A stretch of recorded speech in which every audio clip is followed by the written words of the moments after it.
Dehradun angel चाकमा देगार सुलजगमनि तै बथारजागमनि a party मुंगो करंजाग्रावनो नांमासुक माज्रा रनानि सानै तिनि बत्तलाव ऑल इंडिया डीएसओ काइसा खादुमानि फुनुक लाइखा बर प्लेकार्ड तैयाई एंजल चाकमान थैमानि জাস্টিস सालाइखा। আপনারা জানেন গত 9 ডিসেম্বর ত্রিপুরার ছাত্র এঞ্জেল চাকমা যে উত্তরাখণ্ডে এমবিএ নিয়ে পড়াশোনা করছিল তাকে একদল দুষ্কৃতী একটা বাজারে জাতিগত বর্ণগত বিদ্বেষকে সামনে রেখে তার উপর নির্মম প্রহার চালায়, লোহার রড দিয়ে তার মাথার মধ্যে আঘাত করে এবং গত 26শে ডিসেম্বর ওইখানের একটা হাসপাতালে তার মৃত্যু হয়।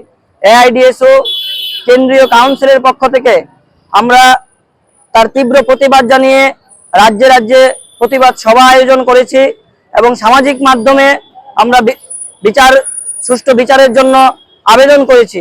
পাশাপাশি সরকারের কাছেও আমরা দাবি জানাতে চাইছি এবং সর্বত্র আজকে ত্রিপুরা রাজ্য কমিটির পক্ষ থেকেও আমরা সকল ছাত্রছাত্রীদের, বিশেষ করে বহির্রাজ্যে পাঠারত সকল ছাত্রছাত্রীদের নিরাপত্তা সুনিশ্চিত করার দাবি জানাচ্ছি এবং এঞ্জেল চাকমার মৃত্যুর ঘটনার সাথে যে জড়িত দুষ্কৃতী তাদের অবিলম্বে দৃষ্টান্তমূলক শাস্তি ঘোষণা করছি। আমরা সংগঠনের পক্ষ থেকে যে কথাটা বলতে চাইছি সেটা হচ্ছে, আপনারা জানেন যে এটা কোনো বিচ্ছিন্ন ঘটনা নয়।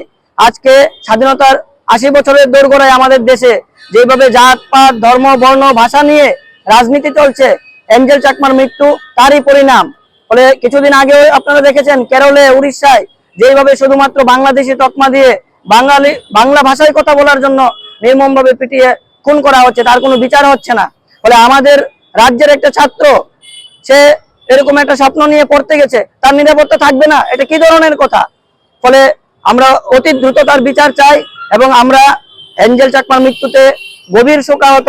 আমরা তার পরিবারের প্রতি, আত্মীয় পরিজন, বন্ধু বান্ধবদের প্রতি সমবেদনা জ্ঞাপন করছি এবং সমস্ত শুভবুদ্ধি সম্পন্ন নাগরিকের কাছে আমরা আবেদন রাখছি আপনাদের মধ্য দিয়ে যে ছাত্রছাত্রীদের নিরাপত্তা সুনিশ্চিত করার জন্য একটা গণতান্ত্রিক পরিবেশ যেন আমাদের দেশে বজায় থাকে, তার জন্য একটা আন্দোলন গড়ে তোলা দরকার।